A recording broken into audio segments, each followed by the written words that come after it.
கிறிஸ்தவம் என்பது கிறிஸ்து உங்களுக்குள் இருப்பதாகும். நாங்க பார்த்த ஆண்டவராக இயேசு கிறிஸ்து நமக்குள்ள இருக்கிறார். எத்தனை பேர் ஆமென் சொல்றீங்க? ஆண்டவர் நமக்குள்ள வாசம் செய்கிறார். வேதம் சொல்றது நம்முடைய சரீரம் பரிசுத்த ஆவியானவருடைய ஆலயமா இருக்கிறது. ஆண்டவர் நமக்குள்ள இருக்கிறாருன்னு நாங்க பார்த்தோம். அடுத்து இன்னொரு காரியம் பார்த்தோம். ஆண்டவர் நம்ம எல்லாரையும் நேசிக்கிறார். இந்த இடத்துல இருக்கிறவங்க ஒவ்வொருத்தரையும் நேசிக்கிறாரு. வெளியில இருக்கிற ரட்சிக்கப்படாத ஜனங்களையும் ஆண்டவர் நேசிக்கிறாரு. ஆனா யாருக்குள்ள ஆண்டவர் வாசம் செய்வாரு, யாருடைய ஸ்தலத்துல வீட்டுல ஆண்டவர் வாசம் செய்வாருன்றா ஆண்டவர் மேல அன்பா இருந்து, ஆண்டவர் நம்ம மேல அன்பா இருக்கிறார். ஆனா நம்ம ஆண்டவர் மேல அன்பா இருந்து அவருடைய வசனத்தை கேட்டு கை கொள்ளுகிறவர் வீட்டில் ஆண்டவர் வாசம் செய்கிறார்னு சொல்றார். எத்தனை பேர் ஆமென் சொல்றீங்க? ஆண்டவர் எல்லாரையும் நேசிக்கிறாரு. ஆனா ஆண்டவருடைய வார்த்தையை கேட்டு ஆண்டவருடைய வார்த்தையின்படி செய்கிறவர்கள் மத்தியில ஆண்டவர் வாசமா இருக்கிறார். எத்தனை பேர் ஆமென் சொல்றீங்க? யோவான் 14ஆம் அதிகாரம் அந்த வசனத்தை நாங்க வாசிச்சு நாங்க இன்றைய காரியத்துக்குள்ள நாங்க கடந்து செல்வோம். யோவான் 14ஆவது அதிகாரம்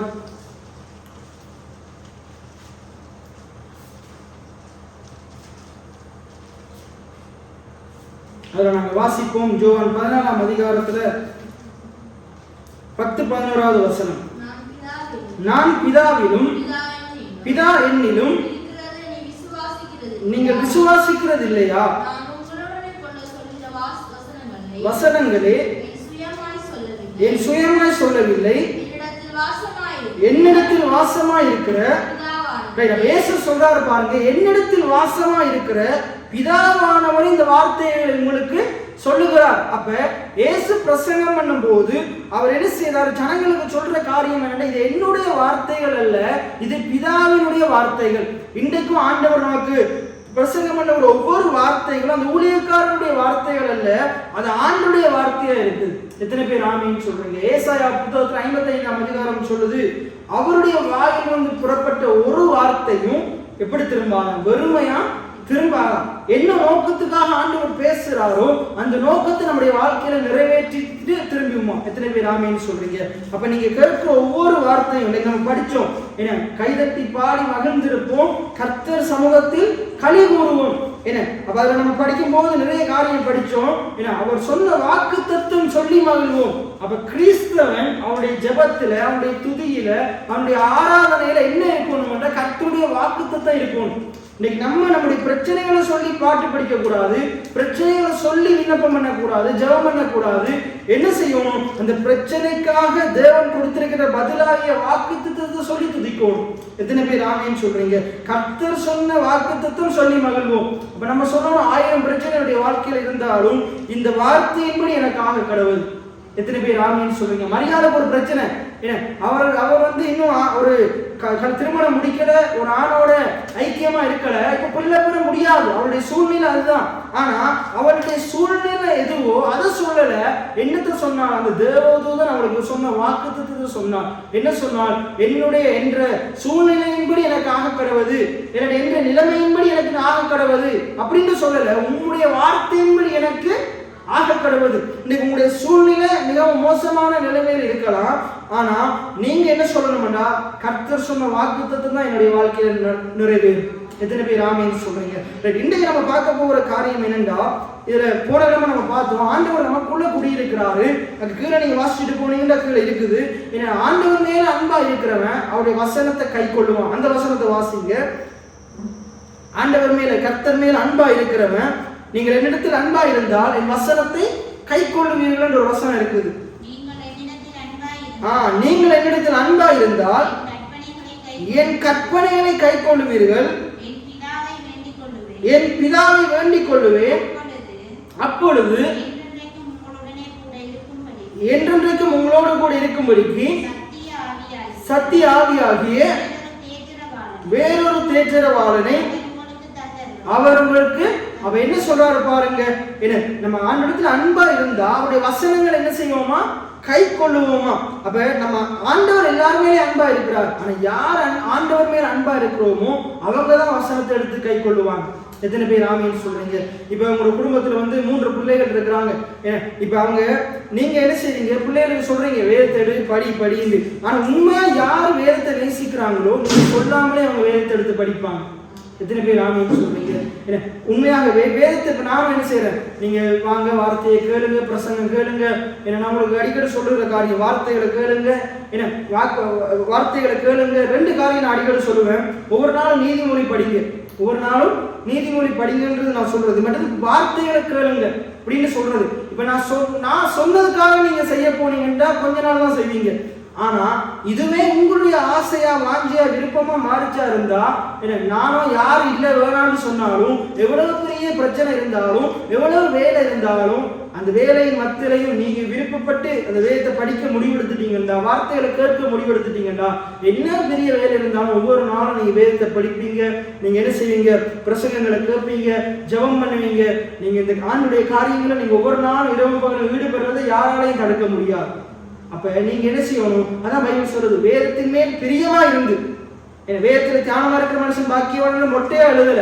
எப்படி சொல்றது, வேதத்தின் மேல் பிரியமா இருந்து. எவ்வளவுதான் இந்த பிரசங்கத்தை பண்ணினாலும் அநேகத்தை செய்ய போறது கிடையாது. ஏனென்றா உண்மையா நீங்க அதன் வேதத்தின் மேல் பிரியம் இருக்குமா இருந்தா ஒவ்வொரு நாளும் இரவும் பகலும் நீங்க வேதத்தை நீங்க எடுப்பீங்க, வார்த்தைகளை கேட்பீங்க. எத்தனை பேர் ஆமீன் சொல்றீங்க? அப்ப இன்னைக்கு ஒரு சிலருக்கு நாடகத்தின் மேல பிரியம், சில பேருக்கு சூப்பர் சிங்கர் சன் சிங்கர் மேல பிரியும், சில பேருக்கு போன்ல இருக்கிற கேம்ஸ் மேல பிரியும், டிவியில போற கார்ட்டூன் மேல பிரியும். அவங்க அந்த டைமுக்கு வந்து எடுத்துருவாங்க, அந்த டைமுக்கு என்ன போகணும் தெரியும் வந்து எடுத்துருவாங்க. அதன் மேல பிரியம். ஏன் வேதத்தை எடுக்க முடியல? வேதத்தின் மேல பிரியம் கிடையாது. இன்னைக்கு ஒரு ஸ்கூல்ல வந்து ஒவ்வொரு நாளும் நான் படிக்கிற நாட்கள் இப்ப படிக்க தெரியாது, டைம் டேபிள் இருக்குது. முதலாம் பாடம் வந்து அசம்பிளிக்கு பிறகு முதலாம் பாடம் எப்பயும் தமிழ் தான். இப்ப எப்படியோ தெரியாது. ஒவ்வொரு நாளும் முதலாம் பாடம் தமிழ் தான். தமிழுக்கு பிறகு தான் 2வது அந்த ஒரு நாள்ல அந்த இங்கிலீஷும் தமிழும் சயின்ஸும் மெத்ஸும் அது கட்டாயம் இருக்கும். மற்ற பாடங்கள் தான் மாறி மாறி வரும். ஆனா ஒவ்வொரு நாளும் இந்த 4-5 பாடங்கள் கட்டாயம் இருக்கும். அப்ப என்ற பேக்குக்குள்ள எப்பயுமே இந்த புத்தகங்கள் என்ன செய்யும், இந்த 5 புத்தகங்களும் இருக்கும். நான் மற்ற புத்தகங்களை டைம்ல பார்த்து மாறி மாறி கொண்டு போவேன். அப்ப எனக்கு தெரியும் ஒவ்வொரு நாளும் இந்த டைம், அதாவது 7:30 இருந்து 8 மணி வரைக்கும் அசம்பிளி முடிஞ்சு 8 மணிக்கு முதலாம் பாடம் என்றா என்ன பாடம், தமிழ் பாடம். அப்ப நான் என்ன செய்வேன், அது எனக்கு உள்ள பதிஞ்சதால நான் முதலாவது என்ன செய்வேன், வகுப்புகளை போனோடனே தமிழ் புத்தகத்தை எடுத்து வெளியே வைப்பேன், அதை படிக்கிறதுக்கு ஆயத்தமாவேன். அப்ப உங்களுடைய வாழ்க்கையிலையும் உங்களுக்கு ஒரு நேரம் ஆண்டவருக்கு கொடுக்க வேண்டிய நேரத்தை நீங்க ஒதுக்கி வச்சிருக்கணும். ஏன்னா தமிழ் பாடம் டைம்ல நீங்க மேக்ஸ் பாடத்தை செஞ்சுட்டு இருந்தா தமிழ் பாடம் படிப்பிக்கிறவர் என்ன செய்வாரு, ஒன்று வெளியே கழிச்சு விடுவாரு, ஏசுவாரு. அப்படி இருக்கலாமா? இருக்க முடியாது. நீங்க தமிழ் பாடத்துல நல்ல ஒரு பெறணும்டா அந்த பாடத்துல அந்த கொப்பியத்தை எடுத்து ஆயத்தப்படுத்தணும். அதே போல உடைய வாழ்க்கையில கடவுளுக்கென்று ஒரு ஒதுக்குகிற நேரத்தை நீங்க வைத்திருக்கணும். வேதம் சொல்லுது, அதிகாலையில் என்னை தேடுகிறவன் என்னை கண்டடைவான்னு வேதம் சொல்லுது. ஆண்டுடைய மகத்துவங்களை, ஆண்டவர் அன்றைய நாள் செய்ய போகிற அதிசயங்களை கண்டடைவான்னு வேதம் சொல்லுது. ஒவ்வொரு நாளும் நம்ம அதை நம்முடைய வாழ்க்கையில பழக்கப்படுத்தணும். சரி, அப்ப இதை சொல்லுது, அவருடைய வசனங்களை கை கொண்டு தேவனத்துல அன்பா இருந்தப்ப தேவன் மேல நாங்க பிரியமா இருப்போமா இருந்தா நம்ம ஆண்டுடைய காரியங்கள் நம்ம விருப்பப்படுவோமா இருந்தா நம்ம அந்த காரியங்களை ஈடுபடுறது யாராலையும் தடுக்க முடியாது. நான் உங்களுக்கு சொல்ற காரியம் என்னென்ன, ஞாயிற்றுக்கிழமை ஆராதனைக்கு வர்றதா இருக்கலாம், செவ்வாய்க்கிழமை பைபிள் ஸ்டடிக்கு வர்றதா இருக்கலாம், இல்லை நீங்க உங்க வீட்டுல வேதத்தை படிக்கிறதா இருக்கலாம், புத்தகங்களை படிக்கிறதா இருக்கலாம். எதை படிக்கிறதா இருந்தாலும் என்ன செய்யணும், விருப்பத்தோட செய்யணும். விருப்பத்தோடு செய்யணும். அதன் மேல ஒரு விருப்பம் இருக்கணும், வாஞ்சை இருக்கணும். அந்த விருப்பத்தோடு அந்த காரியங்களை ஈடுபடும் போது நீங்க என்ன செய்வீங்க, அது தொடர்ந்து செய்வீங்க. எத்தனை வருஷமானாலும் அதை விட மாட்டீங்க. அப்படித்தான் என்னுடைய வாழ்க்கையில் இந்த நீதிமொழிகள் படிக்கிறத எனக்கு ஜோய்ஸ் மேயர் என்கிற ஒரு ஊழியக்காரர் 2020ஆம் ஆண்டு அவங்க சொன்னாங்க. அவங்களுடைய வாழ்க்கையில அவங்க சொல்றாங்க, அவங்களுடைய வாழ்க்கையில அவங்களோட வாயை எப்படி மாத்தினாங்கன்னா, இந்த நீதிமொழியை படிக்கதான் அவங்களோட வாயின் வார்த்தைகள் என்ன செய்ய முடிஞ்சுதான், கட்டுப்படுத்த முடிஞ்சுதான். இந்த வாயில வார்த்தைகள் எவ்வளவு ஞானமா பேசணும், நீதிமொழி முழுக்க ஞானத்தை பத்தி பேசுது. அதை கற்றுக்கொண்ட பிறகுதான் அவரோட வாயை அவங்களால மாற்ற முடிஞ்சுதான். அப்ப நான் ஒரு முடிவு எடுத்தேன், ஆனா 2020ஆம் ஆண்டு நானும் அந்த நீதிமொழியை படிக்கும் என்ற வாயை சரியா பயன்படுத்தும். அப்ப அன்றைக்கு துவங்கினது இன்றைக்கு வரைக்கும் செய்ய ஆண்டவர் கிருபை செய்கிறார். இன்றைக்கு எவ்வளவோ வாழ்க்கையில வாயில வார்த்தையில ஆண்டவர் மாற்றத்தை தந்திருக்கிறார். எத்தனை பேர் ஆமீன்னு சொல்றீங்க? அப்ப அதை நீங்களும் கடைபிடிக்கும் போது, தொடர்ந்து விரும்பி செய்யும் போது நீங்க தொடர்ந்து செய்து கொண்டே இருப்பீங்க. என்ன சோர்வு வந்தாலும் அதை நீங்க விடவே மாட்டீங்க. சரி, இன்னைக்கு பார்க்க போகிற காரியம் வந்து போன நம்ம பார்த்தோம், ஆண்டவர் நமக்குள்ள வாசமா இருக்கிறார். என்ன சொல்லுங்க, கிறிஸ்துவானவர் மகிமை நம்பிக்கையாக எனக்குள் வாழ்கிறார். எத்தனை பேர் ஆமென் சொல்றீங்க? ஆண்டவர் பரிசுத்த ஆவியானவர் திரித்துவ தேவன் நமக்குள்ள வாசம் செய்கிறார். எத்தனை பேர் ஆமென் சொல்றீங்க? ஏன்னா தேவன் மேல் அன்பா இருக்கிற, அவருடைய வசனங்களை கேட்டு கை கொள்ளுகிற என்னோடு தேவன் இருக்கிறார். எத்தனை பேர் ஆமென் சொல்றீங்க? அப்ப அதைத்தான் அங்க சொல்லுது. யோவான் 14ஆம் அதிகாரத்துல கீழே இருக்கிற வசனங்கள் சொல்லுது. இன்னைக்கு பார்க்க போகிற காரியம் ஒரு மனுஷனுக்குள்ள கிறிஸ்து இருந்தா, உதாரணத்துக்கு எனக்குள்ள கிறிஸ்து இருந்தா, உங்களுக்குள்ள கிறிஸ்து இருந்தா, ஆவியானவர் இருந்தா, திருத்துவ தேவன் இருந்தா, உங்கள் சூழ்நிலைகள் உங்களை கட்டுப்படுத்த முடியாது. நீங்க வளர்றத யாராலையும் தடுக்க முடியாது. எத்தனை பேர் ஆமென் சொல்றீங்க? என்ன பைபிள் சொல்லுது? உலகத்தில் இருப்பவனை பார்க்கிலும் எனக்குள் இருக்கிறவர் பெரியவர். என்ன இந்த உலகத்துல எவ்வளவு பெரிய படித்தவங்க இருக்கலாம், எவ்வளவு பெரிய விஞ்ஞானிகள் இருக்கலாம், எவ்வளவு பெரிய மருத்துவர்கள் இருக்கலாம், எவ்வளவு பெரிய பணபலமோ ஆள்பலமோ பெருமையோ புகழோ இருக்கிறவங்க இருக்கலாம். ஆனா ஒரு மனுஷனுக்குள்ள கிறிஸ்து இருந்தா அவனை யாராலையும் அசைக்க முடியாது. எத்தனை பேர் ஆமென் சொல்றீங்க? இன்றைக்கு பாருங்க, உலக நாடுகள் நீங்க கேள்விப்படுற காரியம் தான், நீங்க காதால கேட்கிற காரியம், கண்ணால பார்க்கிற காரியம் தான். இந்த இஸ்ரவேல் தேசத்துக்கு விரோதமாக எத்தனை நாடுகள் இத்தனை வருஷத்துல எழும்பி அந்த தேசத்தை அழிக்கிறதுக்கு முற்பட்டது. ஆனா இன்றைக்கும் தேவன் அந்த தேசத்தை ஆசீர்வதித்து வைத்திருக்கிறார், உயர்த்தி வைத்திருக்கிறார். அந்த தேசத்தை யாராலையும் அழிக்க முடியல. ஏன்னா அது எவ்வளவுதான் அதை அழிக்க நினைத்தாலும் அவங்க பெரிய கொண்டே இருக்கிறாங்க. அதே போலதான் கிறிஸ்தவமும் மதமும் கிறிஸ்தவமும் என்ன செய்யுது? அந்த மோசஸ் ராஜசேகர் பண்றாரு, கிறிஸ்தவனை டிஸ்டர்ப் பண்ணாது, அவனை அசால்ட்டா எண்ணிடாதே, அவனை அழிக்க நினைக்க நினைக்க நினைக்க தேவன் என்ன செய்வார்? இன்னொரு பக்கத்தால் அதை பெருக செய்வார். எத்தனை பேர் ஆமென் சொல்றீங்க? இந்த ரோமர்கள் கிறிஸ்தவத்தை அழிக்க நினைத்தவங்க. ஆனா இன்னைக்கு உலகத்திலேயே கிறிஸ்தவ மதத்துக்கு ஒரு பெரிய முக்கியமான இடமா இருக்கிறது அந்த ரோம் தான். அவ பாருங்க, அழிக்க நினைத்த ரோமையே, அந்த நகரத்தையே தேவன் இன்றைக்கு கிறிஸ்தவத்தின் மத்திய நிலையமா வச்சிருக்கிறார். எத்தனை பேர் ஆமென் சொல்றீங்க? ஆகையினால நாங்க போன நம்ம படிச்சோம், சின்ன மனுஷனுக்குள்ள பெரிய ஆண்டவர் வந்தா பெரிய பெரிய காரியங்களை செய்ய முடியும். எத்தனை பேர் ஆமென் சொல்றீங்க? இன்னைக்கு உங்க உள்ளத்துக்குள்ள ஆண்டவர் வாசம் செய்கிறதுனால உங்களை கொண்டு கர்த்தர் பெரிய காரியங்களை செய்ய வல்லமை உள்ளவராக இருக்கிறார். எத்தனை பேர் ஆமென் சொல்றீங்க? அப்ப எனக்குள்ள அவ்வளவு பெரிய தேவன், பெரிய ஆண்டவர் வாசம் செய்கிறதுனால என்னால எதையுமே செய்ய முடியும். அதுதான் பிலிப்பியர் 4:13 பவுல் எழுதுறார், என்னை பலப்படுத்துகிற கிறிஸ்துவினாலே எல்லாவற்றையும் செய்ய எனக்கு பலன் உண்டு. அப்ப நம்மோடு இருக்கிற ஆண்டவர் எப்படிப்பட்டவர்? நம்மை பலப்படுத்துகிறவர். நம்மோடு இருக்கிற ஆண்டவர் எப்படிப்பட்டவர்? அவர் பெரியவர். இன்னொரு இடத்துல பவுல் சொல்றாரு, நான் விசுவாசிக்கிறவர் இன்னார் என்பதை நான் அறிந்திருக்கிறேன். எல்லாம் சொல்லுங்க, நான் விசுவாசிக்கிறவர் இன்னார் என்பதை நான் அறிந்திருக்கிறேன். உங்களுக்கு அவர் யாருன்னு தெரியுமா? நான் அடிக்கடி இருக்க செய்கிற காரியம், நான் விசுவாசிக்கிற ஆண்டவர் மிகவும் நல்லவராய் இருக்கிறார். அவர் நன்மை செய்கிறவராய் இருக்கிறார், நன்மைகளை மட்டும் செய்கிறவராய் இருக்கிறார். எத்தனை பேர் ஆமென் சொல்றீங்க? அப்ப அவர் நல்லவர் வல்லவராய் இருக்கிறார். அப்ப அது அடிக்கடி நான் அறிக்கை செய்கிற காரியமா இருக்குது. அப்ப ஒரு மனுஷனுக்குள்ள கிறிஸ்து இருந்தா, பெரிய ஆண்டவர் இருந்தா, அந்த மனுஷனை எந்த சூழ்நிலையும் என்ன செய்ய முடியாது? கட்டுப்படுத்த முடியாது, அழிக்க முடியாது, அவனுடைய வளர்ச்சியை தடுக்க முடியாது. நீங்க மேல வர்றதை தடுக்க முடியாது. போன ஞாயிற்றுக்கிழமை நம்ம பார்த்தோம், நீதிமான் என்ன செய்யணும்? வளரணும், பெருகணும், இருந்த நிலைமையில் இருக்கக்கூடாது. பைபிள் சொல்லுது, நீதிமான் இருந்த நிலைமையில் இருக்கக்கூடாது. நீதிமான் பனையை போல செழித்து லீபனோனில் கேதுருவை போல வளருவான். நீங்க ஆராய்ந்து பாருங்க, நீங்க ரட்சிக்கப்பட்ட இத்தனை வருஷத்துல நீங்க வளர்ந்து இருக்கிறீங்களா? இருந்த நிலைமையிலே இருக்கிறீங்களா? நான் ஏதோ ஒரு பகுதியில மட்டும் சொல்லல, உங்களுடைய சரீரம் வளர்றதை பத்தி சொல்லல. இப்ப என் சரீரம் கொஞ்சம் வளர்ந்து இருக்குது, நான் அதை சொல்லல, அதை மட்டும் சொல்லல. நான் என்ன சொல்றேன்டா, உள்ளான மனுஷனா நீங்க வளர்ந்து இருக்கிறீங்களா? கடவுளை அறிகிற அறிவுல வளர்ந்து இருக்கிறீங்களா? வெளிப்பாட்டுல வளர்ந்து இருக்கிறீங்களா? இன்னும் சிறு பால் குடிக்கிற குழந்தைகளை போல இருக்கிறீங்களா? ஒரு இடத்துல பவுல் ஏசுறாரு, இன்னும் நீங்க என்ன செய்றீங்க? பால் குடிக்கிற குழந்தைகளை போல இருக்கிறீங்க. அந்த ஆரோக்கியமான உபதேசத்துல தாகம் இல்லாதவர்களா, வாஞ்சை இல்லாதவர்களா இருக்கிறீங்க. அப்படி நம்ம இருக்கக்கூடாது. நமக்கு என்ன இருக்கணும்? ஒரு தாகம் இருக்கணும், ஒரு வாஞ்சை இருக்கணும். நம்ம இப்படிப்பட்ட ஆரோக்கியமான உபதேசங்களை உட்கொள்ளணும். அதுக்கு தான் இந்த பைபிள் ஸ்டடி. நிறைய காரியங்களை கற்றுக்கொள்ளணும். நம்ம கற்றுக்கொள்ளாத காரியம் கடலத்தனையா இருக்குது. எத்தனை பேர் ஆமென் சொல்றீங்க? அப்ப எல்லாம் சொல்லுங்க, என் சூழ்நிலை என்னை கட்டுப்படுத்த முடியாது. எத்தனை பேர் ஆமென் சொல்றீங்க? உதாரணத்துக்கு யோசேப்பு எடுத்துக்கொள்ளுங்க. யோசேப்பை சுத்தி நடக்கிற காரியங்களை பாருங்க. யோசேப்போடு கர்த்தர் இருக்கிறார். யோசேப்புக்குள்ள யோசேப்போடு பெரிய ஆண்டவர் இருக்கிறார். ஆனா யோசேப்பை சுத்தி நடக்கிற அந்த சூழ்நிலை எப்படிப்பட்டதா இருக்குது? சூழ்நிலை எல்லாம் யோசேப்புக்கு எதிராக இருக்குது. சூழ்நிலை எல்லாம் யோசேப்புக்கு எதிராக இருக்குது. அவன் சொந்த சகோதரரே என்ன செய்யறாங்க? தகப்பன் தாயை அவனை ஏளனமா பாக்குறாங்க, அவனை பரியாசம் செய்கிறாங்க, அவனை கேலி கிண்டல் பண்றாங்க, அவனை குழியில தள்ளுறாங்க, அவனை கொல்றதுக்கு வகை தேடுறாங்க.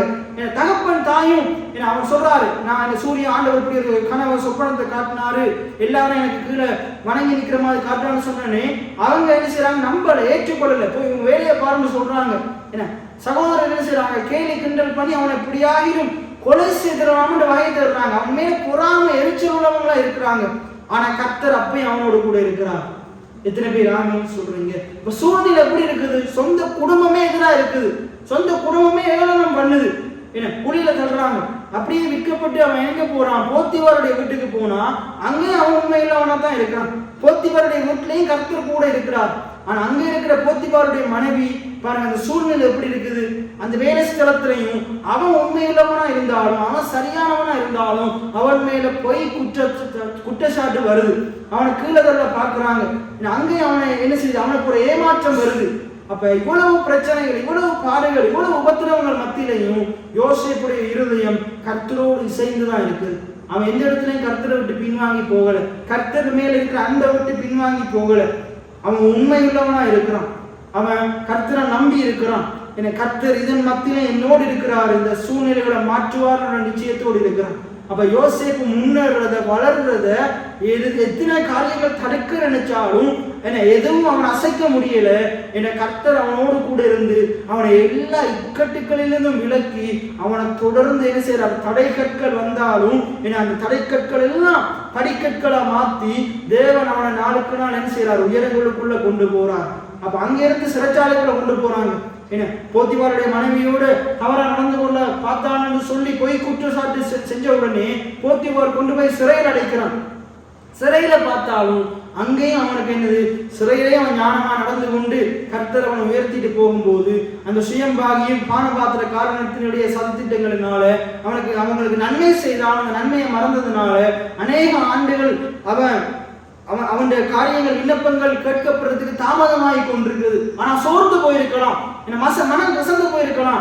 நான் என்ன உண்மையுள்ளவனா தானே இருக்கிறேன் ஆண்டவரே, நான் உனக்கு உண்மையுள்ளவனா தானே இருக்கிறேன், உண்மை மறுதளிக்கவில்லையே, உண்மையைத்தானே ஆராதிக்கிறேன், உங்களுடைய வசனங்களை நினைவு கூறுறனே, உங்களுடைய சொப்பனங்களை நீர் எனக்கு என்னெல்லாம் சொல்லி இருக்கிறீர், ஆனா எனக்கு மாறா நடக்குதுன்னு சந்தேகப்படல. ஏன்னா அவன் சந்தேகப்படல. அவன் என்ன சொல்றான்? கர்த்தர் சொன்ன வாக்குத்தத்தத்தை சொல்லிக்கொண்டே இருக்கிறான். எத்தனை பேர் ஆமீன் சொல்றீங்க? கர்த்தர் என்னோடு இருக்கிறார், அவர் எல்லாம் எனக்கு தலையை வணங்குவாங்க, நான் நிமிர்ந்து நிற்பேன், நான் வளருவேன், பெருகுவன் என்று தியானித்துக் கொண்டே இருக்கிறான். கர்த்தரோடு இசைந்து இருக்கிறான். கர்த்தர் அவனை அங்கேயும் என்ன செய்யறாரு? உயர்த்துறான். அங்க இருக்கிற எல்லாரும் மறந்து போனாலும் கர்த்தர் அவனை மறவாம நினைத்தருள்ளார். எத்தனை பேர் ஆமீன் சொல்றீங்க? அப்ப பாருங்க, இந்த யோசேப்பு என்கிற இந்த மனுஷனுடைய வாழ்க்கையில சூழ்நிலை எல்லாம் அவனுடைய வளர்ச்சியை கட்டுப்படுத்த நினைக்குது. என்ன சூழ்நிலை எல்லாம் அவன் முன்னேறத, அவன் வளர்றத தடுத்து நிறுத்த நினைக்குது. ஆனா அவனோடு இருந்த கர்த்தர் சூழ்நிலைகளை தாண்டி அவனை உயர்த்துகிறார். எத்தனை பேர் ஆமீன் சொல்றீங்க? இன்றைக்கு இந்த சம்பவத்திலிருந்து நாங்கள் அறிய போற காரியம், அறிந்து கொள்ள வேண்டிய காரியம் என்னென்றா, நம்ம சொல்லுவோம், நம்ம ஆட்கள் சொல்லுவாங்க, எனக்கு இத்தனை எவ்வளவு பிரச்சனை இருக்கு தெரியுமா, 1008 பிரச்சனை இருக்குது, கேட்டு பார்த்து 5 பிரச்சனையை கூட ஒழுங்கா சொல்ல முடியாது. நம்ம என்ன சொல்லணும்? 1008 பிரச்சனையை பெருசா பேசக்கூடாது. எனக்கு இருக்கிற பிரச்சனை என்ன, கடவுளோடு ஒப்பிடும் போது எனக்கு இருக்கிற பிரச்சனை எம்மாத்திரம். எத்தனை பேர் ஆமீன் சொல்றீங்க? நீங்க எப்ப பிரச்சனையை பெருசா பாக்குறீங்களோ உங்களுக்கு தலைவலி தான் அதிகரிக்கும், பயமும் கவலையும் பதற்றமும் தான் அதிகரிக்கும். எப்போ நீங்க உங்களோடு இருக்கிற கர்த்தர் பெரியவர்ன்றதை பாக்குறீங்களோ, என்ன கர்த்தரை முன்னிறுத்துறீங்களோ, உங்களை முன்னிறுத்தாம உங்களை வச்சுக்கொண்டு பிரச்சனையை பார்த்தீங்கன்னா பிரச்சனை தான் பெருசு. ஆனா உங்களோடு இருக்கிற கர்த்தரோட ஒப்பிடும் போது பிரச்சனை எல்லாம் ஏமாத்திரும். எத்தனை பேர் ஆமீன் சொல்றீங்க? பிரச்சனை ஏமாத்திரும். இன்றைக்கு நான் சொல்றேன், என்ன 5 லட்சம் 10 லட்சம் கடன்ல இருக்கலாம், நான் சொல்றேன் பிரச்சனை ஏமாத்திரும். எத்தனை பேர் ஆமீன் சொல்றீங்க? சூழ்நிலை ஏமாத்திரும், என் கர்த்தர் பெரியவர். என்ன சொல்றீங்க? பிரச்சனை ஏமாத்திரும், சூழ்நிலை ஏமாத்திரும். எனக்குள் வாழ்கிற ஆண்டவர் பெரியவர், என்னோடு இருக்கிற ஆண்டவர் பெரியவர். அவரின் சூழ்நிலைகளை மாற்ற வல்லவர், அவரின் பிரச்சனைகளை மாற்ற வல்லவர். எத்தனை பேர் ஆமென் சொல்றீங்க? அப்ப உங்களோடு இருக்கிற ஆண்டவர், நீங்க விசுவாசிக்கிற ஆண்டவர், அவர் இன்னார் என்பதை அறிந்து கொள்ளுங்க. அவர் மிகவும் பெரியவராய் இருக்கிறார். எத்தனை பேர் ஆமென் சொல்றீங்க? ஆகையினால் இந்த உணர்வுடையவர்களா நீங்க இருக்கணும். இந்த வெளிப்பாடு உள்ளவர்களா இருக்கணும். இந்த ஒரு ஊழியக்காரர் சொல்றார், இதைத்தான் நிறைய ஜனங்கள் புரிந்து கொள்றாங்களே இல்லை. தங்களுக்குள்ள இருக்கிற ஆண்டவர், தாங்கள் விசுவாசிக்கிற ஆண்டவர் இன்னார் என்பதை அறிந்து கொள்றாங்களே இல்லை. ஆனால் பவுல் தெளிவா அறிந்து வைத்திருந்தார். ஆகையினால உங்களுக்குள்ள இருக்கிற ஆண்டவர் அவர் எப்படிப்பட்டவர் என்ற வெளிப்பாடு உடையவர்களா நீங்களும் நான் இருக்கும். அப்ப சூழ்நிலை உங்களை கட்டுப்படுத்த முடியாது, சூழ்நிலை உங்களோட வளர்ச்சியை கட்டுப்படுத்த முடியாது. இப்படித்தான் ஆண்டவரை நல்லா துதிச்சு பாடிக்கொண்டிருந்தவங்கன்னா பவுலும் சீலாவும் நாங்க புதிய ஏற்பாடுல பாக்குறோம். நல்ல ஆண்டவரை துதிச்சு பாடிக்கொண்டிருந்தவங்க ஆண்டவரை பத்தி எல்லா இடங்களுக்கும் சொல்லி சுவிசேஷம் சொல்லி மறை தூது பணியில் ஈடுபட்டு கொண்டிருந்த பவுலையும் சீலாவையும் பிடிச்சி சிறைச்சாலையில போட்டுட்டாங்க. சிறைச்சாலையில போட்ட உடனே என்ன செய்திருப்போம்? நம்மளா என்ன செய்திருப்போம்? புலம்பிக் கொண்டிருப்போம். நம்மளும் ஆண்டவர் ஆண்டவர் பைபிளை தூக்கி கொண்டு அலைஞ்சோம். ஆனா என்ன நடக்குது? ஆண்டவர்களை கைவிட்டுட்டாரு. ஜெயிலுக்கு எங்களை ஒருத்தரும் பார்க்க வரல, பாஸ்டர் வரல, விநாசம் வரல, யாருமே வர்றாங்க இல்ல, என்ன ஜெபிக்க வர்றாங்க இல்ல, பார்க்க வர்றாங்க இல்ல, இப்படி சொல்லி புலம்பி ஆண்டவரையும் குறை சொல்லி ஊழியக்காரங்களையும் குறை சொல்லி எல்லாரையும் குறை சொல்லி இருப்போம். ஆனா பவுலும் சீலாவும் ஆண்டவரையும் குறை சொல்லல, பேதுருவையும் குறை சொல்லல. அன்றைக்கு பெரிய போதவர் யாரு? பவுலை விட பெரிய போதவர் யாருன்னா பேதுரு தான். அங்க பவுலும் சீலாவும் ஆண்டவரையும் குறை சொல்லல, பேதுருவையும் குறை சொல்லல, மற்ற சீஷர்களையும் குறை சொல்லல, மற்ற அப்போஸ்தலர்களையும் குறை சொல்லல. அவங்க என்ன செய்யறாங்க? சூழ்நிலை எதிராக இருக்குது, அவங்க ஜெயிலுக்குள்ள இருக்கிறாங்க, கைகள் கட்டப்பட்டு இருக்குது, கைகள் எல்லாம் கட்டப்பட்டு இருக்குது.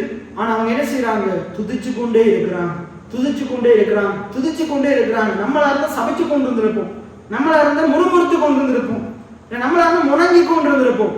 இப்படிதான் சொல்லலாம், நம்மளா இருந்தா எத்தான் செஞ்சிருப்போம். ஆனா பைபிள் சொல்றது பவுலும் சீலாவும் அவங்க தேவனை இடைவிடாம துதித்து கொண்டே இருந்தார்கள். எப்படி துதிச்சிருப்பாங்க? கொஞ்சம் ஆராய்ந்து பாருங்க. நம்ம கடந்த நாட்கள் இதை பத்தி பார்த்தோம். என்ன பாட்டு படிச்சிருப்பாங்க? என்ன ஐயோ பெரிய பெரிய சங்கிலியால கட்டி வச்சிருக்காங்களே, என்ன பாட்டு படிச்சிருப்பாங்க? என்ன சொல்லியிருப்பாங்க? சிறைச்சாலை எங்களை அடைப்பதில்லை, சங்கிலிகள் நிரந்தரம் இல்லை. அப்படின்னா நிரந்தரம் இல்லைன்னு என்ன அர்த்தம்? நான் இப்படியே இருக்க போறது கிடையாது. எத்தனை பேர் ஆமீன் சொல்றீங்க? நான் இப்படியே இருக்க போறது, நான் இப்படியே கட்டப்பட்டு இருக்க போறது கிடையாது. ஆண்டவர் இதெல்லாம் உடைத்து அறிவார். நாங்க வெளியே போவோம், இன்னும் மகிமையா ஊழியத்தை செய்வோம், இன்னும் அநேகருக்கு ஆயிரங்களுக்கு நாங்க சுவிசேஷத்தை சொல்லுவோம், சத்தியத்தை சொல்லுவோம், அநேக சபைகளை திடப்படுத்துவோம். எவ்வளவு உறுதியா ஜெபிச்சிருப்பாங்க. துதின்றதே அதுதான். துதி என்றது என்னது? நடந்த பிரச்சனையை சொல்றது இல்ல, நடக்க போற அற்புதத்தை சொல்றதுதான் துதி. எத்தனை பேர் ஆமீன் சொல்றீங்க? நடந்து கொண்டிருக்கிற பிரச்சனைய, சூழ்நிலைய, தேவையை சொல்லி புலம்புறது துதி அல்ல.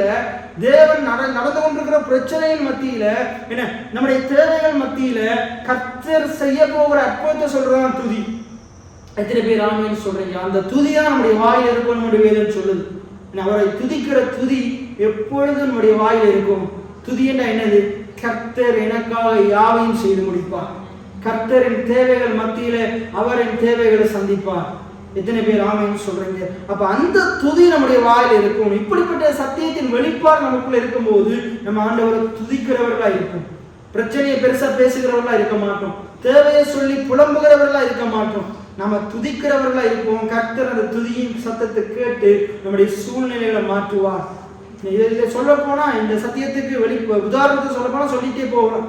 இன்னொரு உதாரணம் இருக்குது, யோசுவா புத்தகத்துல இருக்குது, 3-4 அதிகாரத்துல. எரிகோ மதில், எரிகோ மதில், ஏன்னா அதுல எத்தனையோ தேரை ஓட்டிட்டு போகலாம். அவ்வளவு பெரியது, அவ்வளவு உறுதியானது, விசாலமானது. எத்தனை அந்த காலத்துல இந்த ராஜாக்கள் எல்லாம் இந்த பெரிய பெரிய மரங்களை வெட்டி என்ன செய்வாங்க? ஜானையோட உதவியோட கொண்டு போயிட்டு அந்த மதில்களை உடைக்கிறதுக்கு மதில்கள் இடிப்பாங்களாம். இடிக்க இடிக்க இடிக்க அது பல இடி விழுந்த போலதான் அது விடும். அப்படி இருந்தும் அப்படி இடிச்சும் விழாத மதில் என்ன செய்யுதுன்னா, ஆண்டவர் சொன்ன வார்த்தைக்கு கீழ்ப்படுத்தி ஜனங்கள் செய்தபடியினால, கர்த்தருடைய வார்த்தையை கேட்டதன்படி நடந்தபடியினால, துதிச்சபடியினால அந்த எரிகோ மதில் முழுவதுமாக இடிந்து விழுந்தது. எத்தனை பேர் ஆமீன் சொல்றீங்க? அந்த இஸ்ரவேல் ஜனங்கள், அந்த யோசுவா, அந்த காலே அந்த முன்னோக்கி கானானை சுதந்திரிக்கிற செல்றதை அந்த மதிலால தடுக்க முடியல. அந்த மதிலால தடுக்க முடியல. ஏனென்றா இவர்களோடு இருந்த கர்த்தர் பெரியவரா இருக்கிறார். எத்தனை பேர் ஆமென் சொல்றீங்க? அப்ப ஆண்டவர் சொல்றார், ஒவ்வொரு 6 நாள் ஒரு தடவை சுத்தும் போது ஒருத்தர் என்ன செய்யக்கூடாது? வாய் திறக்க கூடாது. ஏன்? இவனுங்களை வாய் திறக்க விட்டா என்ன செஞ்சிருப்பாங்க? இந்த ஊழியக்காரனுக்கு பைத்தியம், ஆண்டவருக்கும் பைத்தியம், இதை சுத்தனா விழுந்துருமா? அப்ப சந்தேகத்தின் வார்த்தை, அவிசுவாச வார்த்தையை பேசிடுவாங்க. அப்ப ஆண்டவர் சொல்றாரு, ஒருத்தரும் சத்தம் போடக்கூடாது. இப்ப சத்தம் போடாம இருக்கிறாங்க. சத்தம் போடாம முதல் நாள் சுத்துறாங்க. அவன் முதல் நாள் சுத்தும் போது ஒண்ணுமே நடக்கல. அப்போ 2-3 பேருக்குள்ள உள்ள போயிருக்கும், என்னடா இவன் பைத்தியக்காரத்தனமா செஞ்சு கொண்டு இருக்கிறாங்க. 2ஆம் நாள் அப்படியே அமைதியா சுத்துறாங்க. மனதுக்குள்ள என்ன போய் கொண்டு இருக்குது? ஏன்னா அதுக்குள்ளே விசுவாசத்தோட ஜோசுவா இருக்கிறார். என்ன விழும், ஆண்டவர் சொல்லியிருக்கிறார் மதில் விழும். அப்ப 3ஆவது நாள் சுத்தும் போது மதில் லேசா ஆடும். 4ஆம் சுத்தும் போது கல்லு கொஞ்சம் கொஞ்சமா விழுது. 5ஆம் நாள் சுத்தும் போது இன்னும் கொஞ்சம் கல்லு விழுது. அப்ப இந்த ஜோசுவாக்குள்ள இந்த விசுவாசம், அந்த காரியங்கள், அவங்க சுத்த மாற்றங்கள் நடக்கிறத பார்க்க கொஞ்ச நேரத்துல அந்த 6 நாளுக்குள்ள எல்லாருக்குள்ளேயும் நம்பிக்கை வந்துருச்சு. இந்த மதில் என்ன செய்ய போகுது? நிச்சயமா விழப்போகுது. எத்தனை பேர் ஆமென் சொல்றீங்க? அப்ப 7ஆம் நாள் 6ஆம் நாள் எனக்கு தெரிஞ்சு 5வது 6வது நாள் என்ன வந்திருக்கும்? எல்லாருக்குள்ள என்ன வந்திருக்கும்? நம்பிக்கை வந்திருக்கும், விசுவாசம் வந்திருக்கும். என்ன இது விழ ஆரம்பிச்சிருச்சு. என்ன இப்ப இன்னும் கொஞ்ச நேரத்துல என்ன செய்ய போகுது? விழப்போகுது. அப்ப 7ஆம் நாள்ல சொல்றாரு, எக்காலத்தை ஊது, என்ன வாயை திறந்து துதி, வாயை திறந்து துதின்னு சொல்லும் போது இப்ப எல்லாம் வாயை திறந்து துதிக்கிறாங்க. துதிக்கும் போது என்ன நடக்குது? நம்பிக்கையோட விசுவாசத்தோட துதிக்கிறாங்க. எப்படி துதிச்சிருப்பாங்க? இந்த மதில் நிச்சயமா இடிந்து விடும், அந்த சூழ்நிலை நிச்சயமா மாறும், இந்த தேவைகள் நிச்சயமா சந்திக்கப்படும். என்ன அப்ப இதை நான் ஏன் சொல்லணும்டா, இன்றைக்கு நானும் நீங்களும் எந்த கட்டத்தில் இருக்கிறோம் தெரியுமா? இந்த 1வது 2வது 3வது சுத்து வட்டாரத்துல நம்ம இருக்கிறோம். இந்த சுத்துக்குள்ள இருக்கிறோம். இப்ப நமக்கு இடிஞ்சு விடுறது கொஞ்சம் தெரியாம இருக்கலாம். நான் என்ன சொல்றேன்டா, நமக்கு ஒரு உதாரணம் இருக்குது. அவங்களுக்கு இப்படிப்பட்ட ஒரு உதாரணம் இல்லை. நமக்கு இந்த எரிகோ மதில் இடிந்து விழுந்ததை பத்தி ஒரு உதாரணம் இருக்குது. ஏன்னா கோலியாத்து தாவீது முறியடிச்சான்ற உதாரணம் இருக்குது. இதை வச்சுக்கொண்டு இந்த ஆண்டவர் இந்த காலத்திலையும் அவர் ஜீவனுள்ளவரா இருக்கிறார். எத்தனை பேர் ஆமென் சொல்றீங்க? இன்றைக்கு நாம் துதிக்கும் போதும் எல்லா பிரச்சனைகளும் இடிந்து விடும். எத்தனை பேர் ஆமென் சொல்றீங்க? அப்ப இன்றைக்கு நம்ம இந்த 1வது 2வது சுத்துல தான் இருக்கிறோம். ஆனா இன்றைக்கு நமக்குள்ள எப்படிப்பட்ட விசுவாசம் இருக்கும்? எப்படிப்பட்ட விசுவாசம்?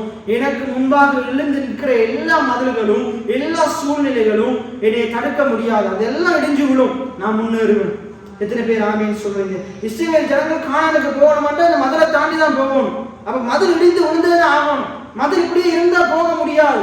இன்றைக்கு நானும் நீங்களும் நம்முடைய சபை மக்களும் ரட்சிக்கப்பட்ட அநேக ஜனங்கள் முன்னேறாதபடிக்கு பெரிய பெரிய மதில்கள் முன்பாக நிற்கிறது.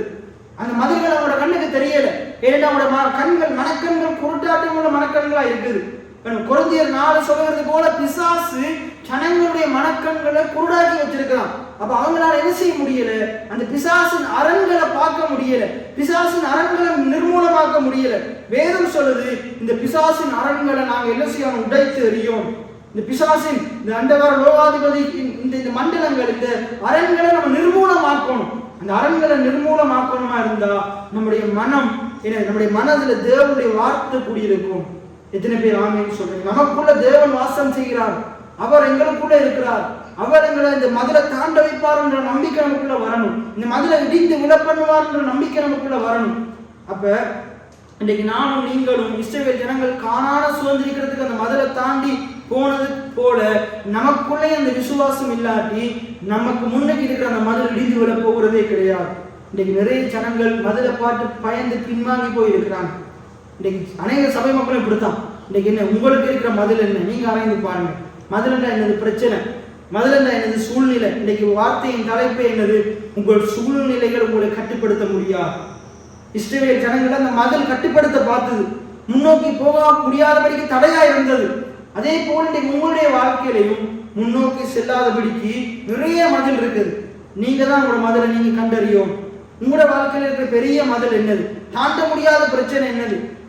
உங்களால் ஈடு கொடுக்க முடியாத பிரச்சனை என்னது? உங்களால் இன்னும் அதை சரிப்படுத்த முடியாத பிரச்சனை என்னது? உங்களோட வாழ்க்கையில் இருக்கிற பிரச்சனை என்னது? உங்களோட மதில் என்னது? நீங்க இன்னைக்கு போயிட்டு ஆராய்ந்து பாருங்க. தூங்குறதுக்கு முன்னாடி ஆராய்ந்து பாருங்க. உங்களுடைய வாழ்க்கையில் இருக்கிற மிகப்பெரிய பிரச்சனை என்னது? மிகப்பெரிய தேவை என்னது? இன்றைக்கு நீங்க இல்லாம ஆகணும், இதெல்லாம் இடிஞ்சு விடணும்னு நினைக்கிற பெரிய பெரிய மதில் என்னது? சூழ்நிலை என்னது? இப்ப நீங்க என்ன செய்யுங்க? அது எவ்வளவு பெரிய சூழ்நிலையா இருந்தாலும், நான் உங்களுக்கு சொல்றேன், உங்களோட மதில் எவ்வளவு பெருசா இருந்தாலும் உங்களுக்குள்ள இருக்கிற ஆண்டவர் பெரியவரா இருக்கிறார். எத்தனை பேர் ஆமென் சொல்லுங்க? எனக்குள்ள இருக்கிற ஆண்டவர் பெரியவரா இருக்கிறார். ஏன்னா அது இடிந்து விடும்.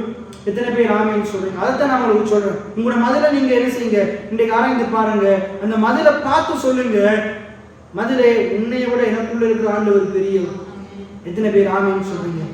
அப்ப நான் அதை தாண்டுவேன். நம்ம படிக்கிறோம், நிறைய பாடல்கள் படிக்கிறோம். உம்மாலே நான் ஒரு சேனைக்குள் பாய்வேன், உம்மாலே நான் ஒரு மதிலை தாண்டுவேன். அப்படித்தான் நம்ம படிக்கிறோம். அப்படித்தான் அந்த ஃபாதர் எழுதி வச்சிருக்கிறார். அவ அப்படித்தான் நம்ம பேசணும், சொல்லணும். அந்த மதிலை பார்த்து சொல்லணும், அந்த மலையை பார்த்து சொல்லணும். நான் தாண்டுவேன், நான் மேற்கொள்ளுவேன், நான் முன்னேறுவேன், நான் வெற்றி பெறுவேன். எத்தனை பேர் ஆமேன்னு சொல்றீங்க? அப்ப உங்கள் சூழ்நிலைகள் அந்த எரிகோ மதில் அந்த இஸ்ரவேல் ஜனங்களை கட்டுப்படுத்தல. என்னுடைய கர்த்தர் அவங்களோடு இருந்தார். யோசேப்பு வளர்றத உயர்றத ராஜாவா பெரிய ஆலயக்குள்ள போறத அங்க யாராலையும் கட்டுப்படுத்த முடியல. அவங்களோட பெற்றோரால கட்டுப்படுத்த முடியல, சகோதரரால கட்டுப்படுத்த முடியல, போத்திபாரால கட்டுப்படுத்த முடியல, போத்திபாருடைய மனைவியால கட்டுப்படுத்த முடியல, சிறைச்சாலை பெரிய ராஜாவால கட்டுப்படுத்த முடியல, பார்வோனால கட்டுப்படுத்த முடியல, யாராலையும் கட்டுப்படுத்த முடியல. ஏனென்றா இவர்களை பார்க்கலாம் யோசேப்போடு பெரிய ஆண்டவர் இருந்தார். எத்தனை பேர் ஆமேன்னு சொல்றீங்க? அதே போல உங்களோடு பெரிய ஆண்டவர் இருக்கிறார், என்னோடு பெரிய ஆண்டவர் இருக்கிறார். என்னை எத்தனையோ பேர் தடுக்க நினைச்சாலும், அழிக்க நினைச்சாலும், இல்லாமக்க நினைச்சாலும் யாராலையும் எதுவுமே செய்ய முடியாது. என்னோடு இருக்கிற ஆண்டவர் பெரியவர். எனக்கு விரோதமாக எழும்பும் ஆயுதம் அது வாய்க்காதே போகும். என்னைய குற்றப்படுத்துகிறவன் ஆண்டவர் குற்றப்படுத்துவார். எத்தனை பேர் ஆமேன்னு சொல்றீங்க? என்னைய நியாயம் இருக்கிற நினைக்கிறவன் ஆண்டவர் நியாயத்துல கொண்டு வந்து நிறுத்துவார். இந்த வாக்குத்தங்களை சொல்லணும், பிரச்சனைகளை சொல்லக்கூடாது. பிரச்சனைகளை சொல்ல கூடாது. பிரச்சனை எல்லாருக்குமே இருக்குது, உங்க எல்லாருக்குமே இருக்குது. உங்களோட பிரச்சனை உங்களுக்கு தான் தெரியும். ஆனா பிரச்சனைகளை சொல்லக்கூடாது. என்னத்தை சொல்லணும்? இப்படி ஒரு பிரச்சனை இருக்குது, நீங்க அதான் சொல்லணும். இன்னைக்கு உங்களோட பிரச்சனை நிறைய இருந்தாலும் எனக்கு உங்களோட பிரச்சனை தேவையில்லை, ஆண்டவர் அந்த பிரச்சனை இல்லாமக்கின பிறகு அந்த சாட்சியம் வந்து சொல்லுங்க, நிச்சயமா இல்லாம ஆக்குவார். எத்தனை பேர் ஆமேன்னு சொல்லுங்க? இப்படி ஒரு பிரச்சனை இருக்கும் போது தெரியக்கூடாது. இந்த பிரச்சனை எல்லாம் இல்லாம போன பிறகு வந்து சாட்சியா சொல்லுங்க, இப்படி ஒரு பிரச்சனை இருந்தது, இன்றைக்கு அந்த பிரச்சனை இல்லை, நான் நிற்கிறேன் நிர்மூலமாக இருக்கிறது கர்த்தருடைய கிருபை.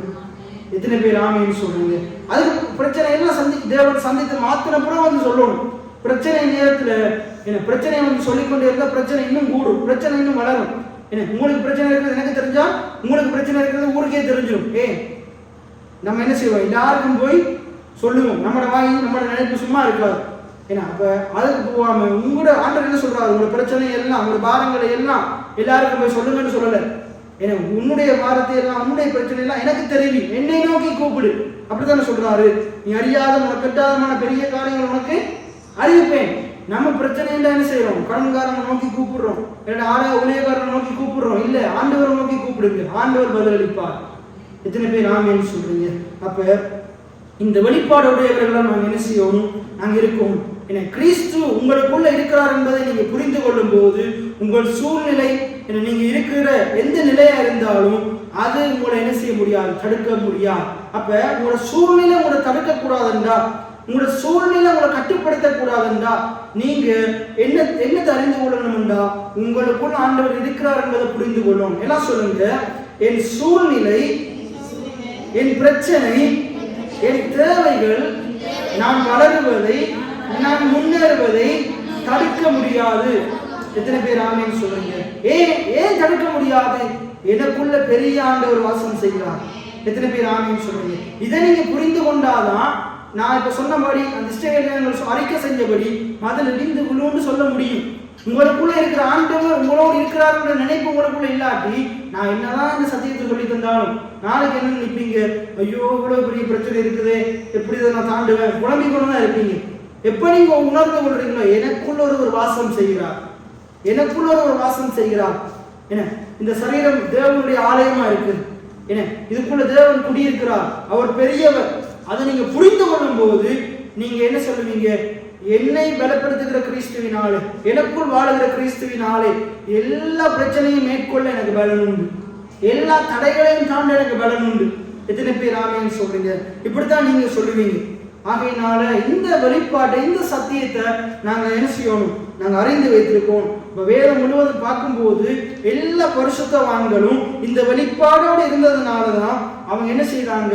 அவங்க பெரிய பெரிய காரியங்களை சாதித்தாங்க. உதாரணத்துக்கு நாங்க திருப்பிக் கொள்வோம். எபிரேயர் 11வது அதிகாரம், எபிரேயர் 11வது அதிகாரம், எபிரேயர் 11வது அதிகாரம்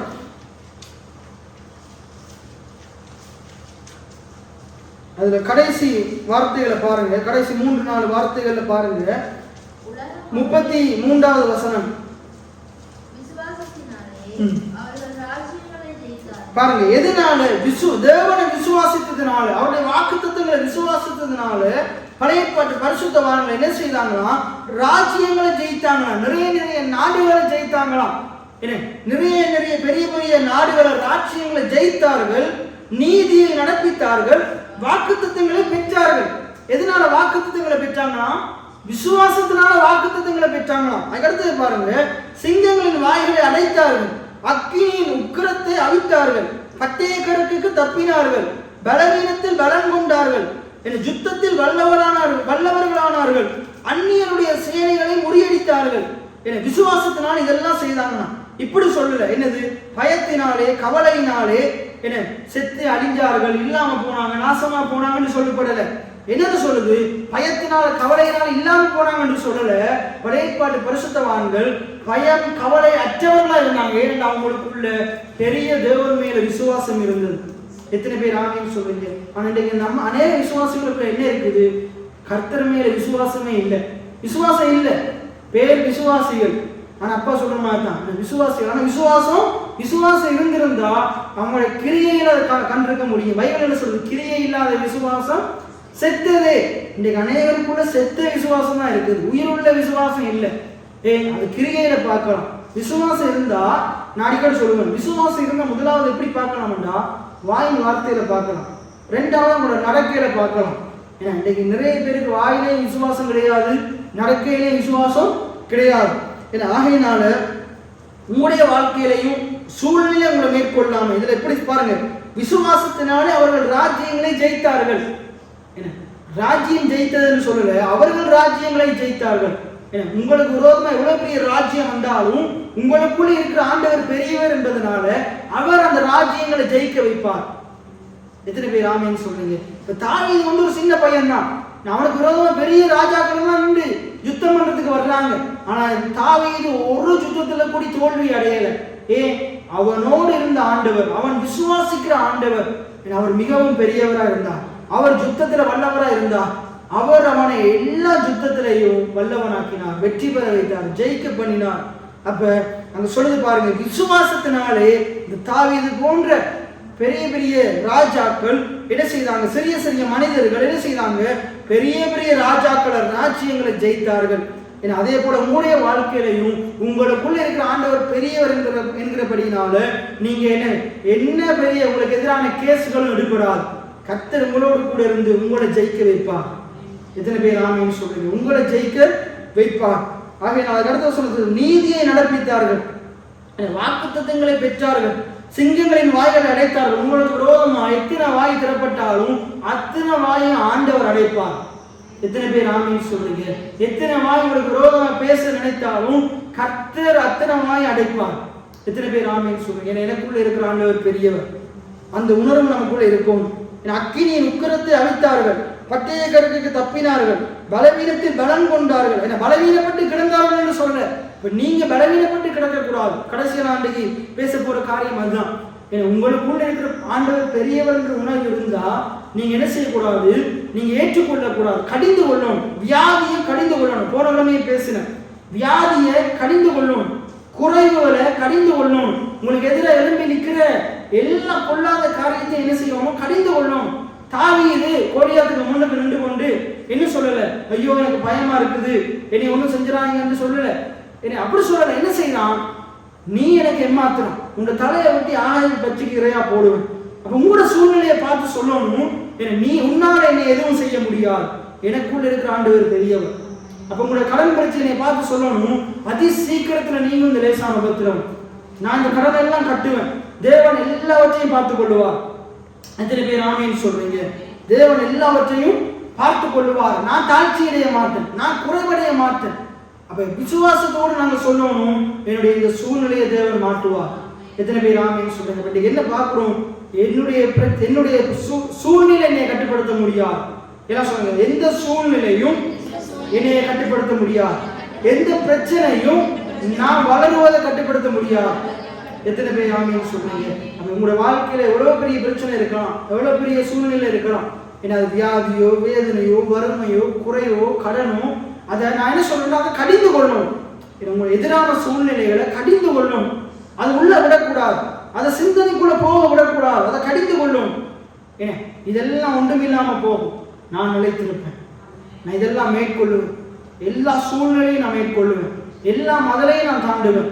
என் கர்த்தர் என்னோடு இருக்கிறார், எனக்குள்ள இருக்கிறவர் பெரியவர், அவர் எனக்குள்ள இருக்கிறபடினால என்ன எதுவும் என்னை அசைக்க முடியாது. எத்தனை பேர் ஆமைன்னு சொல்றீங்க? ஆண்டவர் உங்க உள்ள இருக்கிறார்ன்ற வெளிப்பாடு மிகவும் முக்கியம். ஏன்னா வெளிப்பாடு மிக முக்கியம். இன்னைக்கு அநேக கிறிஸ்தவர்கள் வெளிப்பாடு இல்லாத கிறிஸ்தவர்களா இருக்கிறாங்க. ஒரு கிறிஸ்தவனுக்கு மிக முக்கியமானது என்ற வெளிப்பாடு. என்ன ஒரு கிறிஸ்தவனுக்கு மிக முக்கியமானது என்ற வெளிப்பாடு, ரெவலேஷன் என்று சொல்லுவாங்க. அதான் வெளிப்பாடு. ஜோவானுக்கு கிடைத்த வெளிப்பாடு நமக்கு எல்லாருக்கும் கிடைக்கும். வெளிப்பாடு வெளிப்பாடு நிறைந்த கிறிஸ்தவர்களா இருக்கணும். நம்ம அறிந்திருக்க வேண்டிய மிக முக்கியமான வெளிப்பாடு என்னென்றா, உலகத்தில் இருக்கிறவர்களிலும் பெரிய ஆண்டவர் உங்களுக்குள்ள இருக்கிறார். ஆகையினால உங்களை எதுவும் கட்டுப்படுத்த முடியாது. அந்த பயம் இருக்கக்கூடாது. ஏன்னா நான் என்ன சொல்றேன், இந்த உதயபுரத்துல நானும் வாழ்றேன், நீங்களும் வாழ்றோம். ஆனா இன்றைக்கு இருக்கிற மாதிரி நாங்கள் வரப்போற ஆண்டுகள் இருக்க போறது கிடையாது.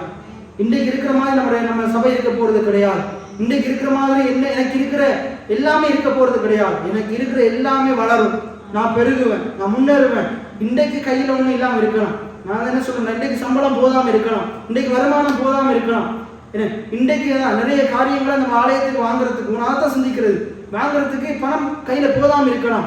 ஆனா ஒரு நாள் ஒரு குறையும் இல்லாத ஆலயமா இருக்கும். எத்தனை பேர் ஆமைன்னு சொல்லுங்க? எல்லா தேவையும் சந்திக்கப்பட்டிருக்கும். எத்தனை பேர் ஆமைன்னு சொல்லுங்க? அநேகருக்கு ஆலயம் கட்டி கொடுக்குற அளவுக்கு தேவன் இந்த கைகளை ஆசீர்வதிப்பார். இங்க இருக்கிற ஒவ்வொரு கைகளையும் ஆண்டு ஆசீர்வதிப்பார். எத்தனை பேர் ஆமைன்னு சொல்லுங்க? இன்றைய வீடு இல்லாம இருக்கலாம், குடிசையில வாழலாம். ஆனா நான் வந்து சொல்றேன், உங்களோட அந்த சூழ்நிலையை விட உங்களுக்குள்ள இருக்கிற ஆண்டவர் பெரியவர். அவர் என்ன செய்வார்? அந்த வீட்டை இல்லை அதை விட பெரிய வீடுகளையும் கட்ட ஆண்டவர் கிருபை செய்வார். எத்தனை பேர் ஆமைன்னு சொல்றீங்க? ஆகையினால இந்த ஆண்டவர் எப்படிப்பட்டவர், எவ்வளவு மகத்துவமானவர் என்ற வெளிப்பாட்டை பெற்றுக் கொள்ளுங்க. அவரால் உங்களால் என்ன முடியும் என்று பார்க்காதீங்க, அவரால் என்ன முடியும் என்று பாருங்க. தாவீது யுத்த காலத்துக்குள்ள நான் அப்படின்னு பார்க்கல, அவர் என்று பார்த்தான். எப்பயுமே நாண்டு வரக்கூடாது. ஒரு கிறிஸ்தவனுக்கு எப்பயுமே அவர்கிட்ட தான் வரணும். ஏன்னா பைபிள் சொல்றது, அவர் நம்மை விசாரிக்கிறவரானபடினா நம்முடைய கவலைகளை, தேவைகளை, பாரங்களை எல்லாவற்றையும் அவர் மேல் இறக்கி வைங்க. நான் உங்களுக்கு சொல்றேன், உங்களோட சூழ்நிலை உங்களை கட்டுப்படுத்த முடியாது. நான் என்ன சொல்றேன், இன்றைக்கு உங்களோட சூழ்நிலைகள் எவ்வளவு பெருசா இருந்தாலும் அதெல்லாம் கொண்டு போய் அவருக்கு இறக்கி வைங்க. அவர் எல்லாவற்றையும் பார்த்துக் கொள்வார், அவர் எல்லாத்தையும் மாற்றுவார். எத்தனை பேர் ஆமைன்னு சொல்றீங்க?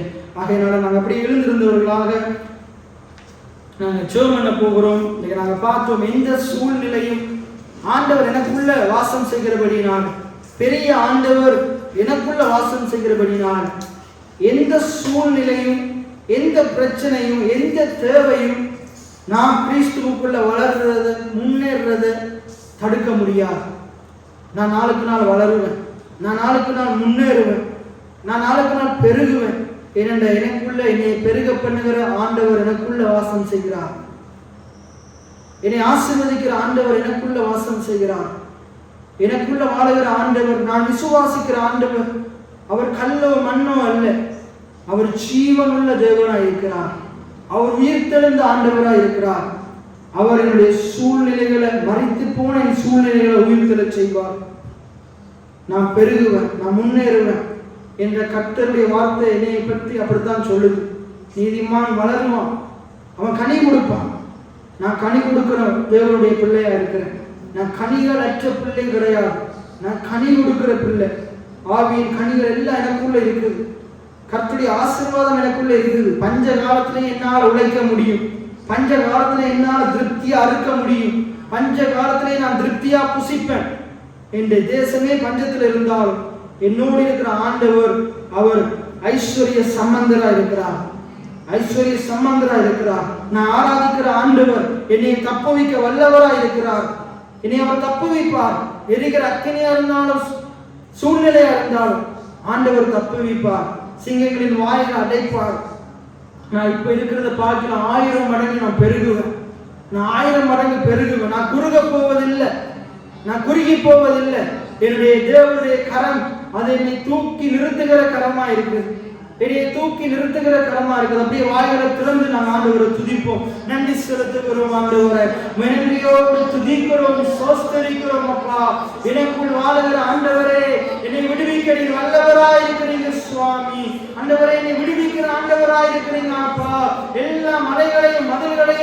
அப்பா தாண்ட பண்ணுகிற தேவனா இருக்கிறீங்கப்பா. நன்றியோடு துதிக்கிறோம், ஸ்தோத்திரிக்கிறோம் ஆண்டவரே. நீர் எங்கள் தேவன், நாங்கள் உம்முடைய ஜனமாயிருக்கிறோம் ஆண்டவரே. நீர் எங்களை விடுவிக்க வல்லவராயிருக்கிறீங்க சுவாமி. நீர் எங்கள் தேவைகளை சந்திக்க வல்லவராயிருக்கிறீங்க ஆண்டவரே. என்னை நோக்கி கூப்பிடுன்னு சொன்ன ஆண்டவரே, உம்மை நோக்கி கூப்பிடும் போது எங்கள் சத்தத்தை கேட்டு எங்களை விடுவிக்கிற நல்ல தெய்வமாயிருக்கிறபடி நான் நன்றியோடு துதிக்கிறோம் சுவாமி. எங்களை எதுவும் அசைக்க முடியாது, எங்களை எதுவும் கட்டுப்படுத்த முடியாது. நாங்கள் உமக்குள்ளே ஒவ்வொரு நாளும் அப்பா வளருகிற கனி கொடுக்கிற பிள்ளைகளாக நீர் எங்களை உருமாற்றி வைத்திருக்கிறபடி நான் நன்றி செலுத்துகிறோம் ஆண்டவரே. பெரிய ஆண்டவரே, எங்களுக்குள்ளே வாசம் செய்கிறபடி நான் நன்றி செலுத்துகிறோம். இந்த வெளிப்பாட்டை ஆண்டவரே நாங்கள் எல்லாம் அறிந்து கொள்ள எங்களுக்கு உதவி செய்வீராக ஆண்டவரே. நன்றி செலுத்துகிறோம் கர்த்தாவே. நன்றியோடு துதிக்கிறோம் சுவாமி. நன்றியோடு துதிக்கிறோம் ஆண்டவரே. நன்றி செலுத்துகிறோம் ஆண்டவரே. நன்றியோடு துதிக்கிறோம். நீ கொடுத்த நல்ல வார்த்தைக்காய் நன்றி செலுத்துகிறோம் ஆண்டவரே. நன்றி கர்த்தாவே, நன்றி செலுத்துகிறோம். நல்ல ஆண்டவரே, அருமையான இந்த மாலை வேளைக்காய் நன்றி செலுத்துகிறோம். நம்முடைய சமூகத்திலே சிறிது நேரம் செபிக்க ஆண்டவரை, துதிக்க, பாடல்களை படிக்க ஆண்டவரே, ஆண்டவர் விண்ணப்பங்களை ஏறெடுக்க, நம்முடைய வசனத்தை கேட்க தந்த மாபெரும் சலாக்கியத்துக்காய் நன்றி ஆண்டவரை. எத்தனையோ பேர் அந்த நாளை காணாதபடிக்கு மரித்து போனார்கள். ஆனால் நானும் இந்த பிள்ளைகளும் ஆண்டவரை நிற்பது நிர்மூலமாக இருக்கிறது. ஆண்டவரை போஷிக்கப்படுவது, போக்கில மரத்திலும் பாதுகாக்கப்படுவது உம்முடைய சுத்த கிருபையா இருக்கிறபடி நான் நன்றி. எல்லா துதிக்கான மகிமை உமக்கே செலுத்துகிறோம் ஆண்டவரே. விசேஷமாக இந்த நாளிலுமா எங்களை உடைய சமூகத்துக்கு கூடி வர செய்து ஆண்டவருடைய காரியங்களில் ஈடுபடுத்தும் சலாக்கியத்துக்காக நன்றி. இன்னைக்கு கேட்ட வார்த்தையின்படி பெரிய ஆண்டவர் எங்களோடு எங்களுக்குள்ளே வாசம் செய்கிறபடினால் ஏதுவும் எங்களை கட்டுப்படுத்த முடியாது. நாங்கள் முன்னேறுவதை, வளருவதை, பெருகுவதை எங்கள் சூழ்நிலைகள் கட்டுப்படுத்த முடியாது. எங்கள் தேவைகள் எல்லாம் உமக்குள்ளே மகிமையினாலே சந்திக்கப்படுவதாக. நாங்கள் குறைவடைவதில்லை. நீர் எங்கள் மேய்ப்பராக இருக்கிறபடினாலே எங்கள் குறைவைகள் எல்லாம் நிறைவாகுவதாக சுவாமி. நம்முடைய வசனத்தின்படி, நம்முடைய வாக்குத்தத்தத்தின்படி எங்களுக்கு ஆக கடவுள் ஆண்டவரே, அதை நாங்கள் அப்படியே ஆமென் ஏற்றுக்கொள்ளுகிறோம் சுவாமி. ஏற்றுக்கொள்ளுகிறோம் ஆண்டவரே. அப்பா, அந்த இஸ்ரவேல் ஜனங்கள் கானானுக்குள்ளே போவதே அந்த எரிகோ மதில் எப்படி தடுக்க முடியாததா இருந்ததோ, நீர் எங்களையும் எங்களுக்கு எதிரான மதில்களை தாண்டி ஆண்டவரை மிதித்து நடக்க பண்ணுகிற நல்ல தெய்வனாய் இருக்கிறபடி நான் நன்றி செலுத்துகிறோம் ஆண்டவரே. இந்த பிள்ளைகளுடைய வாழ்க்கையில இருக்கிற ஒவ்வொரு எரிகோ மதில்களும் ஆண்டவரே சுக்குநூறாக உடைந்து விழுவதாக என் பெரிய ஆண்டவர் இந்த பிள்ளைகளோடு கூட இருந்து நீர் நடத்துவீராக. காலூன்றி நடக்க பண்ணுவீராக. மான்களின் கால்களை போல திடமான கால்களை எங்கள் ஒவ்வொருவருக்கும் கொடுத்திருக்கிறபடி நான் நன்றி செலுத்துகிறோம். உயர்ந்த மலைகளின் மேல் ஏறி நடக்க பண்ணுவீராக ஆண்டவரே. நன்றி செலுத்துகிறோம். நாங்கள் சூழ்நிலைகளை கண்டு அஞ்சுபவர்கள் அல்ல, சூழ்நிலைகளை மிதித்து நடக்கிறவர்களா இருக்கிறோம். அப்படிப்பட்ட சத்தியத்தை, வெளிப்பாட்டை எங்களுக்கு கொடுத்திருக்கிறபடி நான் நன்றி செலுத்துகிறோம் ஆண்டவரே. நன்றி செலுத்துகிறோம். இந்த கிழமை முழுவதும் இந்த பிள்ளைகளுடைய கையின் பிரயாசங்கள், தொழில் வளங்களை ஆசீர்வதிங்க. சரீரத்தில் நல்ல ஆரோக்கியத்தை, சுகத்தை, ஆண்டவர் தேக பலனை கொடுத்திடவனும்படியா செபிக்கிறோம் ஆண்டவர். சரீரத்திலே ஒவ்வொரு பகுதியிலும் இருக்கிற எல்லா வியாதி, வேதனைகள், குறைவுகள் எல்லாம் இன்றோடு ஒளிந்து போவதாக தெய்வீக சுகம் ஒவ்வொரு பிள்ளைகளையும் ஆட்கொள்வதாக ஆண்டவரே. திருப்தியாய் புசித்து சந்தோஷம் சமாதானமாய் இருப்பார்களா. எங்களை தாழ்த்தி உயர்த்தி ஆண்டவராய் இயேசுவின் நாமத்தினால் ஜெபம் எடுக்கிறேன் ஜீவனுள்ள நல்ல பிதாவே. ஆமென். ஆத்துமாவே கர்த்தரை ஸ்தோத்திரி, முழுமை கர்த்தருடைய பரிசுத்த நாமத்தை ஸ்தோத்திரி. என் ஆத்துமாவே கர்த்தரை ஸ்தோத்திரி, அவர் செய்த சகல உபகாரங்களை மறவாதே. ஆமென். கர்த்தர் உங்களை ஆசீர்வதிப்பாராக.